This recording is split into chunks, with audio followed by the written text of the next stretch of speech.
ஸ்ரீ குருவாயூரப்பன் திருவடிகளே சரணம். இன்னைக்கு நாம் இந்த தசகத்தோட 9வது ஸ்லோகத்தை பார்க்கலாம். முதல்ல வார்த்தைகளை பிரித்து சொல்லலாம், பிறகு ஒவ்வொரு வரியும் சேர்த்து சொல்லலாம். தத்தம் வரமுபலப்ய பக்தி மேகாம் தத்தம் வரமுபலப்ய பக்தி மேகாம் கங்காந்தே விஹித பத கதாபி தேவ கங்காந்தே விஹித பத கதாபி தேவ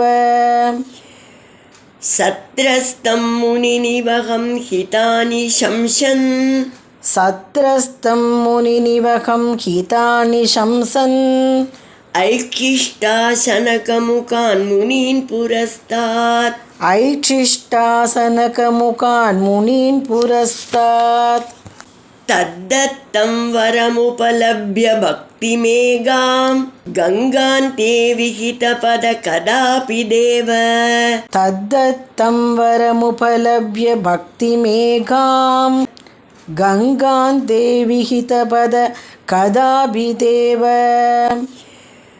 சத்ரஸ்தம் முனி நிவகம் ஹிதானி சம்சன் ஐக்கிஷ்டாசனகமுகான் முனீன் புரஸ்தாத் சத்ரஸ்தம் முனி நிவகம் ஹிதானி சம்சன் ஐச்சிஷ்டாசனகமுகான் முனீன் புரஸ்தாத்.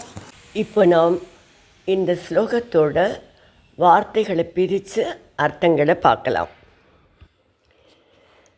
தேவ, ஓ தேவா, தத் தத்தம் வரம், திருமால் அருளிய வரமாக, ஏகாம் பக்தி, அதாவது திருமால்கிட்டேயே பக்தி, சிறந்ததான பக்தி, அதையே பெற்ற உபலப்திய பெற்று, கங்கா அந்தே, கங்கை நதிக்கரையில், கதாபி ஒரு சமயம், விஹித பதக தங்கியிருந்த நீங்கள், சத்ரஸ்தம் யாகம் செய்யக்கூடியிருந்த, முனி நிவகம் முனிகளோட கூட்டத்திற்கு, ஹிதானி நன்மை தரும் உபதேசங்களை, சம்சன்னு சொல்லி கொண்டிருக்கும்போது, சனகமுகான் சனகர் முதலான முனிவர்களை, புரஸ்தாத்து எதிரில், ஐக்கிஷ்டாக கண்டீர்கள். இப்போ இந்த ஸ்லோகத்தை முழுவதுமாக பாராயணம் பண்ணி இதோட முழு அர்த்தத்தையும் பார்க்கலாம். தத்தம் வரமுபலப்ய பக்தி மேகாம் கங்காந்தே விஹித பத கதாபி தேவ சத்ரஸ்தம் முனி நிவகம் ஹிதானி சம்சன் ஐக்கிஷ்டாசனகமுகான் முனீன் புரஸ்தாத். பிருத்து மகாராஜா பகவானை தரிசனம் பண்ணார். பகவானிடமிருந்து யாவற்றிலும் சிறந்ததான பக்தியையே வரமாக பெற்றார். வேறு எதையும் கேட்கல. ஒரு சமயம் பிருத்து மகாராஜா கங்கை கரையில் போய் தங்கியிருந்தார். அப்போது அங்கு யாகம் செய்வதற்காக முனிவர்கள் கூடியிருந்தனர்.